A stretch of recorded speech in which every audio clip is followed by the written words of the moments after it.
오늘 하나의 말씀은 사도행전 8장 14절에서 24절 말씀입니다. 함께 읽겠습니다.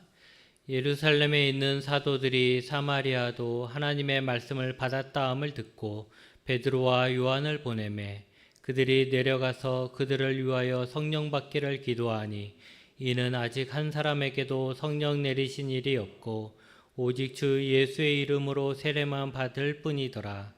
이에 두 사도가 그들에게 안수하며 성령을 받는지라. 시몬이 사도들의 안수로 성령 받는 것을 보고 돈을 들여 이르되 이 권능을 내게도 주어 누구든지 내가 안수하는 사람은 성령을 받게 하여 주소서 하니 베드로가 이르되 내가 하나님의 선물을 돈 주고 살 줄로 생각하였으니 내 은과 내가 함께 망할지어다. 하나님 앞에서 내 마음이 바르지 못하니 이 도에는 내가 관계도 없고 분깃될 것도 없느니라. 그러므로 너의 이 악함을 회개하고 주께 기도하라. 혹 마음에 품은 것을 사하여 주시리라. 내가 보니 너는 악독이 가득하며 불의에 매인 바 되었도다. 시몬이 대답하여 이르되 나를 위하여 주께 기도하여 말한 것이 하나도 내게 임하지 않게 하소서 하니라. 아멘. 영어로 시모니 또는 서머니란 뜻이 단어가 있는데 이 뜻이 무슨 뜻인지 아십니까? 바로 성직 매매라는 뜻입니다.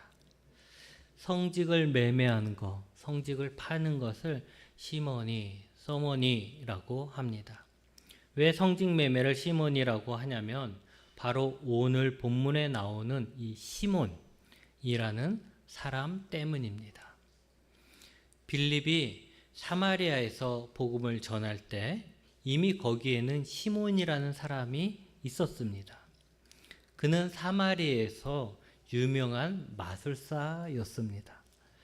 성경에 나오는 마술사는 우리가 지금 알고 있는 그런 어떤 쇼를 보여주는 그런 마술사가 아니고 무당에 가까운 사람들, 점치는 사람들, 그러니까 주술사에 좀 더 가까운 사람입니다. 마술은 고대 시대부터 널리 퍼져 있었고 마술에 관한 책들이 많이 있었습니다. 그 예루살렘 주변 국가에도 많이 퍼져 있었던 것이죠. 그런 주술은 뭐 전 세계 어디나 다 있죠. 우리나라도 오래 전부터 그런 주술에 관한 무당에 관한 이야기들이 너무 많지 않습니까? 그러니까 그렇게 전 세계에 퍼져 있었던 거예요. 근데 성경에서는 그런 마술적 행위, 주술적 행위는 하나님이 아닌 귀신을 의지하는 것으로 우상 숭배처럼 여겨져서 엄격하게 금지하고 있습니다. 혹시라도 우리 가운데 답답한 일이 있어서 누가 뭐 용한 무당이 있다고 함께 가자라고 해서 혹 솔려서 그 귀가 얇아서 따라가서 점 보거나 하시는 분들은 없겠죠. 절대로 그러면 안 됩니다. 그런 것들 자체가 하나님께서 생각하시는 우상 숭배와 같은 것이고 그것은 하나님이 매우 싫어하시는 거예요. 단지 제사 안 지내는 걸로 나 우상 숭배 안 한다라고 하지 말고 그냥 기본적으로 하나님이 아닌 것들에 가서 우리를 의지하고 물어보고 하는 것들 자체가 우상 숭배가 되는 것입니다. 그래서 예루살렘을 중심으로 한 남유다에서는 이 부분에 대해서 나름대로 지키려고 했어요. 그럼에도 불구하고 있었죠. 그러나 이제 나름대로 지키려고 했었어요. 근데 사마리아는 종교적으로도 민족적으로도 있지만 종교적으로도 막 혼합이 되어 있었어요. 유대교적인 그런 사고도 있었지만 또 그런 신앙도 있었지만 또 헬레니즘에서 오는 신앙들도 있었고 고대에 있었던 바벨론이라든가 페르시아에서 왔었던 그런 많은 종교들이 다 합쳐져 있었던 혼합되어 있었던 거예요. 그래가지고 마술에 대해서도 좀 열려 있었던 것 같습니다. 시몬은 그런 사마리아에서 어떤 신비한 것들을 보여주는 것이죠. 사람들이 보면 와 할 수 있는 것들, 예를 들면 뭐 귀신을 쫓아낸다든가 뭐 그런 것들을 보여주는 거예요. 그래서 사마리아 사람들이 거기에 혹해가지고 다 인정해요. 그리고 인정받는 주술사였어요. 나름 사마리아에서 이제 목에 힘주고 다니는 주술사였다라는 것이죠. 그들이 주술사를 떠받드는 것이 우리가 볼 때는 미련하게 보일 수 있지만, 제가 얘기했지만 지금도 보면 용하다는 점집이나 무당집에는 사람들이 그렇게 많이 찾아다니고 있다고 합니다. 근데 그들을 찾는 사람들이 못 배운 사람, 가난한 사람, 그래서 무지해가지고 그런 사람들만 찾아가느냐? 아니라는 거예요. 오히려 돈 많은 사업가, 많이 배운 사람들, 심지어는 정치하는 사람들, 이렇게 사회적 지위가 높은 사람들까지도 그 무당들을 찾아가서 고개를 숙이고 그들을 마치 신의 대리자처럼 대한다라고 합니다. 우리는 사실 다 경험하지 않았습니까?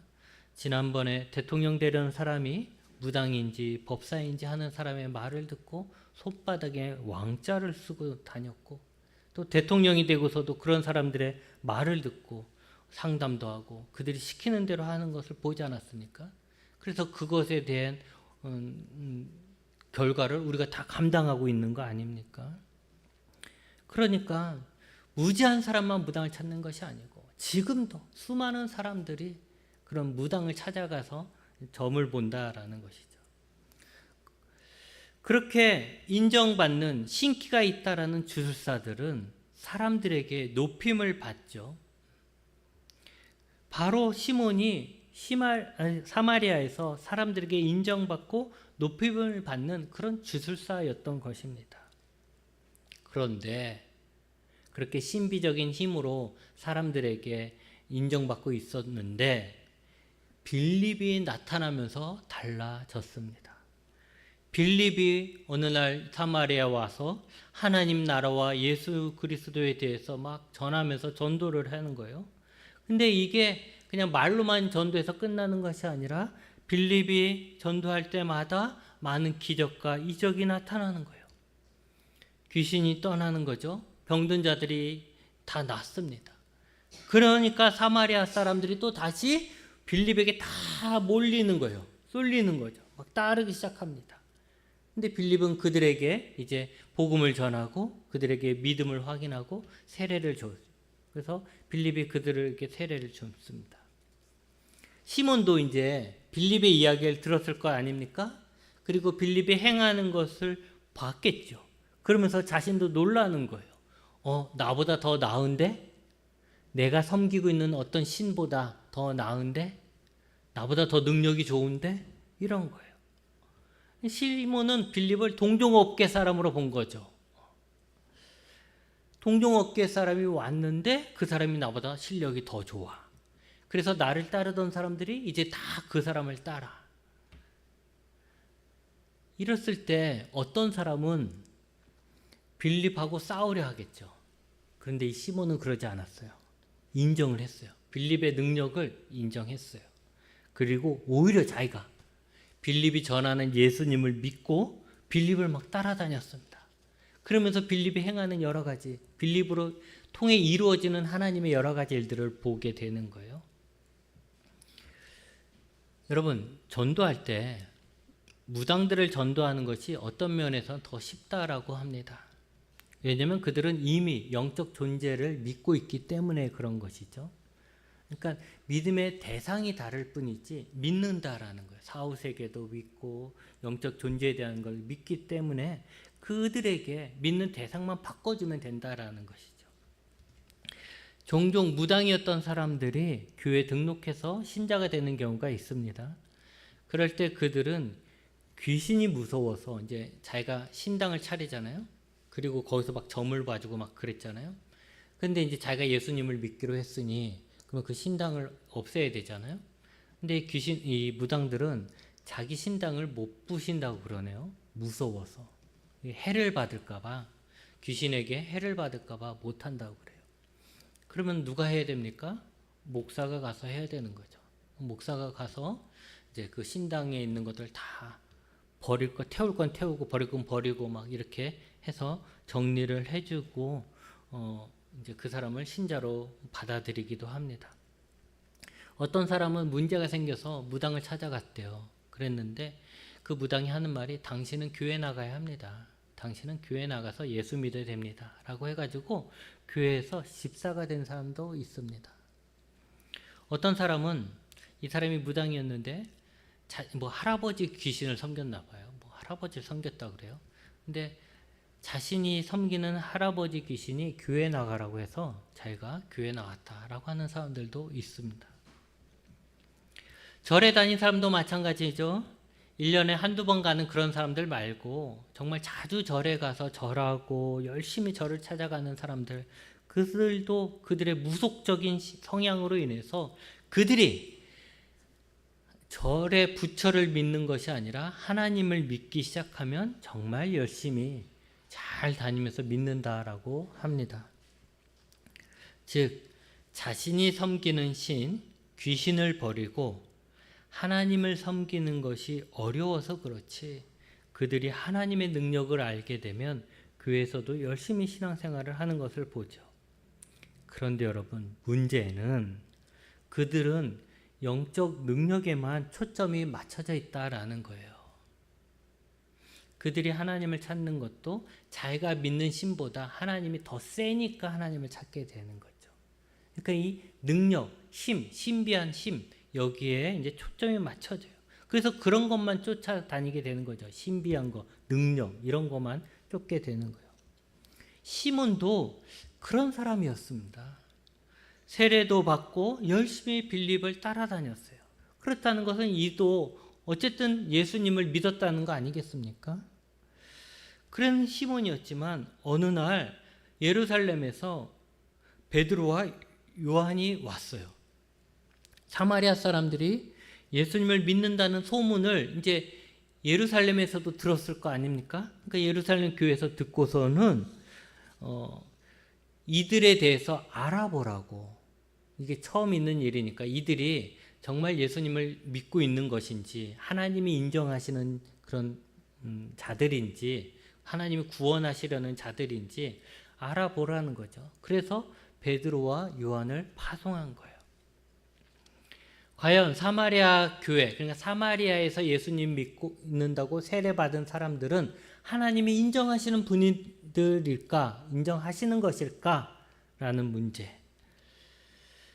이것을 어떻게 하냐라는 거죠. 이제 사도행전에서 잘 보면 그 증거가 바로 성령입니다. 성령. 그래서 베드로와 요한은 빌립에게 세례받은 사람들이 성령을 받지 않았다는 것을 알았어요. 그래서 이 둘은 그 사람들에게 성령 받기를 위해서 기도를 해줍니다. 그랬더니 만약에 하나님이 구원하시지 않는다면 이들에겐 성령이 내릴 일이 없는 거죠. 근데 만약에 그들에게 성령이 임한다면 이것은 하나님이 하시는 일이다. 하나님의 일이다. 라는 것이 증명이 되는 것이죠. 근데 결론적으로는 어떻게 됐냐면 그 사마리아 사람들에게도 성령이 오셨던 것입니다. 근데 이 일에 대해서 어떤 사람들은 또 이렇게 이야기합니다. 이거 봐라. 예수님을 믿는 것하고 성령 받는 거, 이것은 서로 다른 것이다. 예수님을 믿어도 성령을 받지 않을 수 있다. 그래서 성령을 받기 위해서는 특별히 다른 사람에게 안수를 받아야 한다. 그 베드로와 요한이 안수해가지고 성령이 내렸잖아요. 그러니까 안수를 받아야 한다. 이렇게 이야기하는 사람들이 있습니다. 그런데 지금의 대부분의 신학자들은 그 주장을 받아들이지 않습니다. 그렇지 않다라는 것이죠.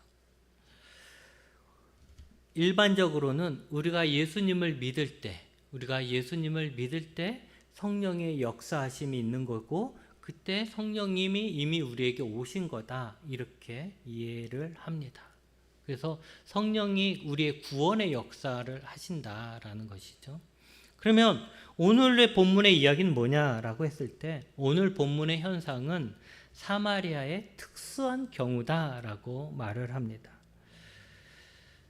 제가 좀 전에 얘기한 것처럼 예루살렘 교회, 이제 교회가 막 시작됐잖아요. 교회가 막 시작된 상황에서 예루살렘 교회의 사도들이 사마리아인들의 믿음에 대해서 확인할 수 있는 길이 없는 거죠. 자신들이 가서 복음을 전해서 그들이 예수님께 돌아오는 것들을 보지를 못했잖아요.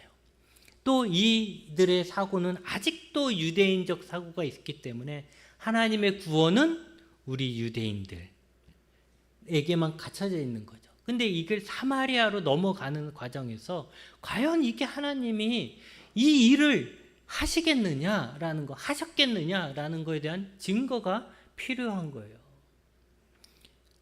그래서 이제 그 증거로서 성령이 이제 사도행전에서는 계속해서 강조되는 것이죠. 그리고 그 성령이 집사였던 빌립이 아니라 사도들에 의해서 주어지게 되잖아요. 그렇게 되면 이제 장소만 다를 뿐 예루살렘에서 똑같은 역사, 하나님의 역사가 사마리아에서 일어나는 것이죠. 그러니까 이거는 별 다를 것이 없다. 이것 또한 하나님께서 역사하시는 것이다라고 사마리아 교회에서 예루살렘 교회에서 인정하게 되는 것입니다. 그러기 위해서 이런 절차가 필요했다라고 이야기를 하죠. 어찌 되었든 간에 시몬이 볼 때는 이 주술사였던 이 마술사였던 시몬이 볼 때는 예루살렘에서 온 베드로와 요한이 빌립보다 더 세 보였던 거죠. 위대해 보인 거예요. 더 커 보인 겁니다. 빌립이 세례를 줄 때는 별일이 안 일어났어요. 근데 이들이 안수하니까 안수를 받는 사람들이 성령을 받는 것이죠. 근데 여기서도 한 가지 궁금한 게 있죠. 성령을 받았다는 걸 어떻게 알았을까? 안수했을 때 이 사람이 성령 받았다는 걸 사람들이 어떻게 알았을까라는 거죠. 사람들이 알았다는 것은 어떤 현상이 일어났겠죠. 과연 뭐가 일어났을까? 그건 성경에서 이야기하지 않기 때문에 잘 모르지만 굳이 예루살렘에 처음에 성령 강림하고 비슷하게 생각한다면 방언이 터지지 않았을까? 뭐 그런 식의 추측을 좀 해보는 것이죠. 어쨌든 빌립이 보니까 그런 일이 일어나는 거예요.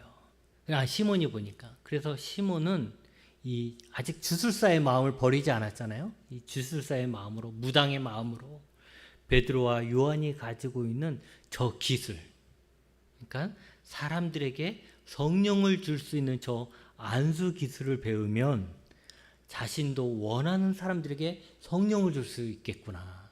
내가 사람들에게 다 줄을 세워가지고 내 앞에 다 줄을 세워갖고 나한테 한 명씩 와, 내가 막 성령 나눠줄게, 막 할 수 있겠구나라는 생각을 하는 거죠. 그러면 나는 빌립보다 더 큰 능력을 갖는 것이고 빌립보다 더 존경받을 수 있겠구나. 이것으로 돈도 많이 벌 수 있겠구나 하는 생각을 하는 것이죠.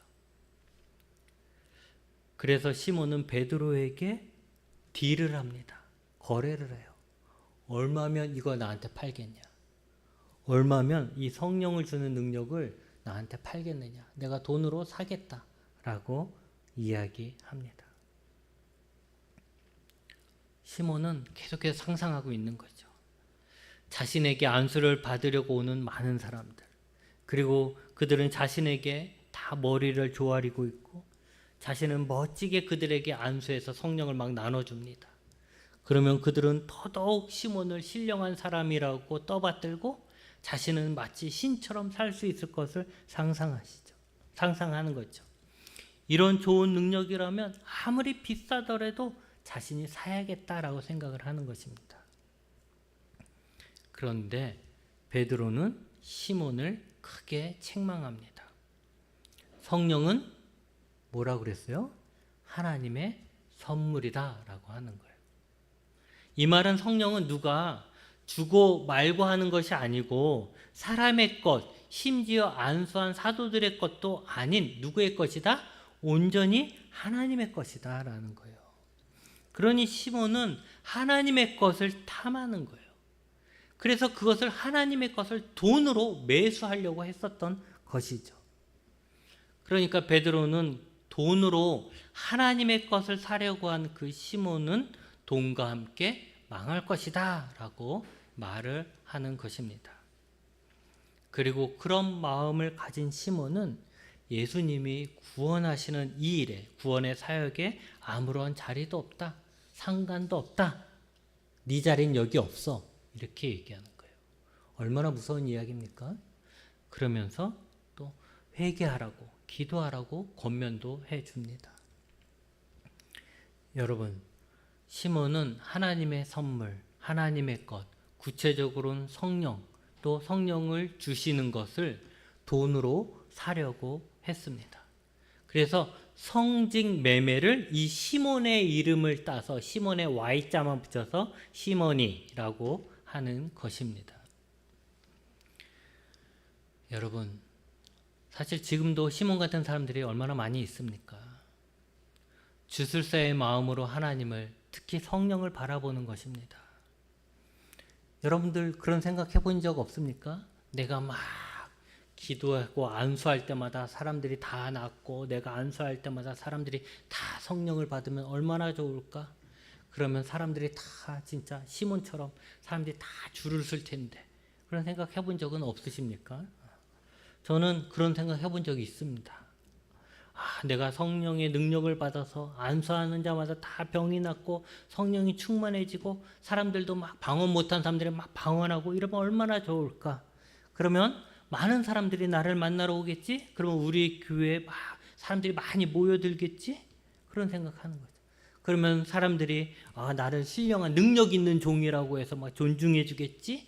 또 내 말도 잘 듣겠지? 뭐 그렇게 막 생각을 하는 것이죠. 근데 여러분, 사실 이런 생각들이 주술사 시몬의 생각과 다를 것이 없다라고 하는 것입니다. 그런데 안타까운 것은 예수님을 믿는 우리가 오랫동안 이런 식의 생각을 다 하고 있었다라는 것이죠. 무속신앙을 믿는 것처럼 예수님을 믿어왔다라는 것이에요.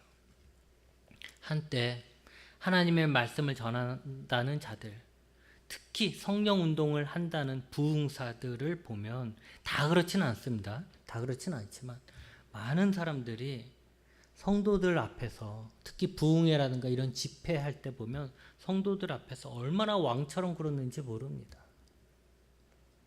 마치 자신이 하나님이 된 것처럼 사람들을 막 무시하고, 설교하는데도 다 반말을 하는 것은 기본이고, 심지어는 사람들을 세워놓고 막 모욕도 주고, 심지어는 욕도 하고, 음담패설 같은 것도 하고, 그런데도 그 앞에서 머리 숙이고 아멘 아멘 하던 시절이 있었습니다. 사실 지금도 이것이 남아있는 것이 우리가 정가운 같은 사람들 아닙니까? 어떻게 하나님도 자기에게 까불면은 죽는다라는 말을 사람들 앞에서 설교 시간에 합니까?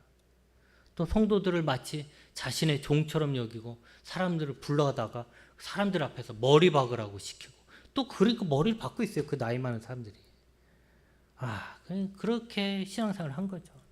이것들이 다 주술사와 같은 마음, 용한 무당을 대하는 마음이죠. 저는 점집에 가보지는 않았지만 텔레비전에 무당들 나오는 거 보면 그들이 자기를 찾아온 사람들에게 존댓말 하는 거 본 적 거의 없습니다. 다 반말하더라고요. 뭐 이래 저래 막 이러면서 막 지시하면서 막 야단치듯이 막 이렇게 하더라고요. 근데 그들이 반말해도 그 앞에서 머리를 조아리고 내내 하는 모습을 보면 참 한심하다는 생각이 드는데, 교회에도 그런 사람들이 있다라는 것입니다. 다 주술사 시몬과 같은 사람들입니다.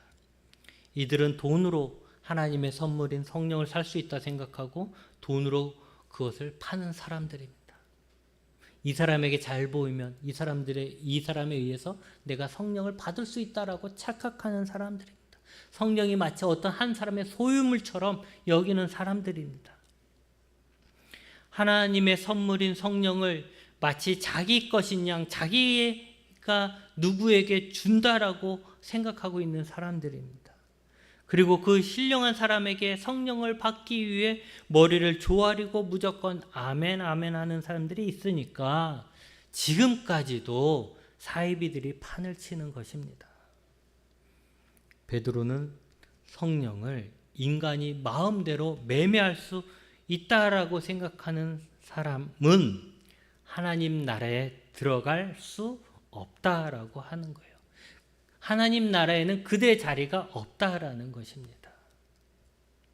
우리가 성령을 어떤 주술적인 힘이나 사람에게 속한 기술로 생각하는 것, 나에게 속한 능력으로 힘으로 생각하는 것은 성령을 모욕하는 죄입니다.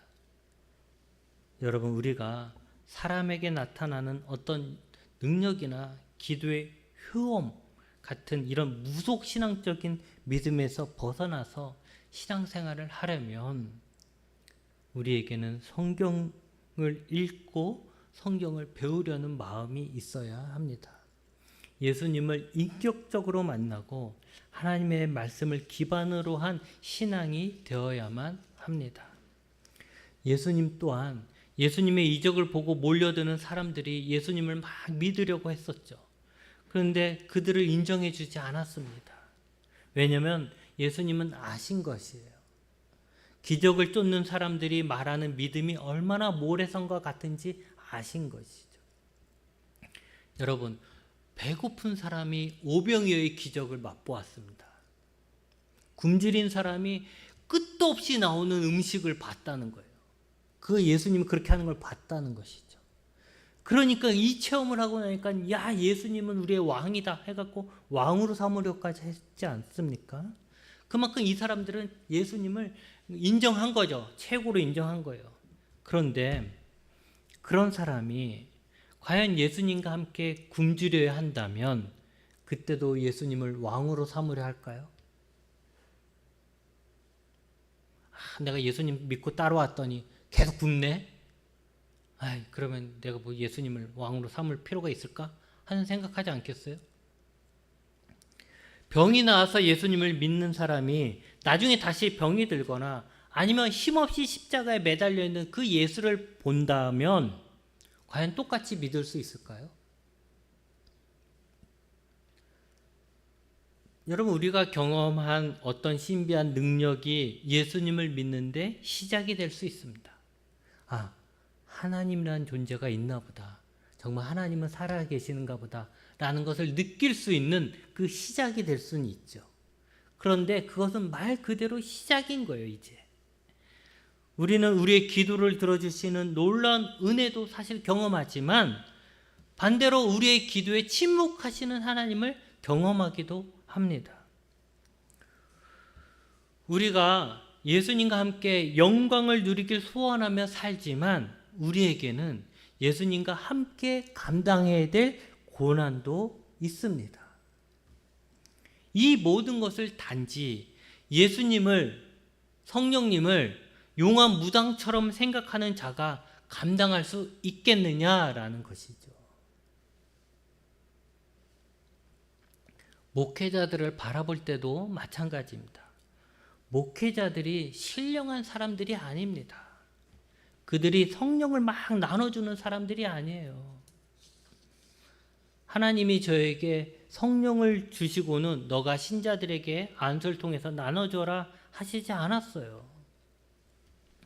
그런데 사이비들은 마치 하나님이 자신에게 성령을 주시고 성령을 나눠줄 수 있는 권한도 다 받은 것처럼 사람들을 속이고 사람들에게 왕처럼 군림합니다.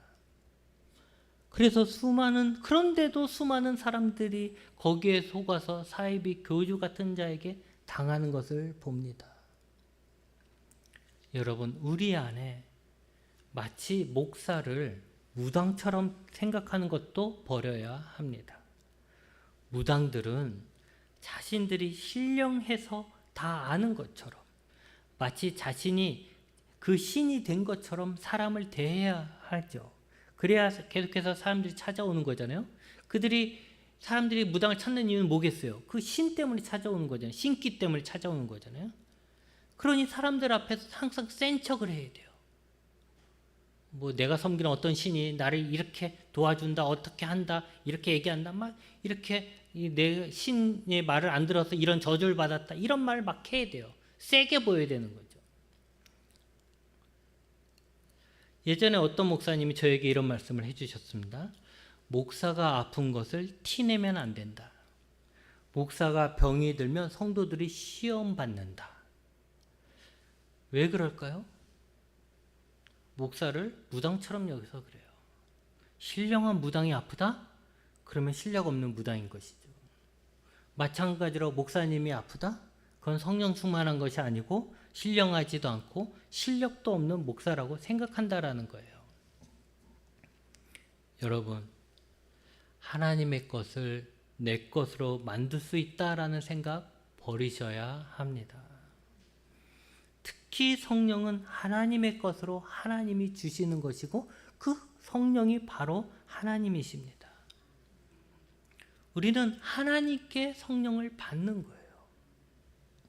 성령의 능력과 은사도 마찬가지입니다. 성령 충만함도 마찬가지죠. 어디서 다른 사람에 의해서 막 성령이 충만해지고 막, 물론 그런 경우도 있겠죠. 전혀 없다라고 하지는 않아요. 그러나 그것이 아니라 결국 성령을 부어주시고 충만케 하시는 분도 하나님이시라는 거죠. 우리가 하나님의 것을 돈으로 살 수 있다? 어떤 식으로든 내 것으로 만들 수 있다. 내가 하나님께 열심히 하면 하나님한테 이걸 하나님 건데 이걸 내가 받을 수 있어. 이런 생각하는 순간 우리는 하나님 나라에서 멀어지는 것입니다. 바라기는 우리는 주술사 시몬처럼 성령님을 소유하여 자신의 부귀영화를 위해서 사용하려고 하지 말고 온전히 말씀 안에서 예수님과 인격적인 관계 속에서 성령님을 대하고 성령님이 내 소유가 아닌 오히려 내가 성령님의 소유가 되는 그런 바른 관계를 맺어가시기 바랍니다. 기도하시겠습니다.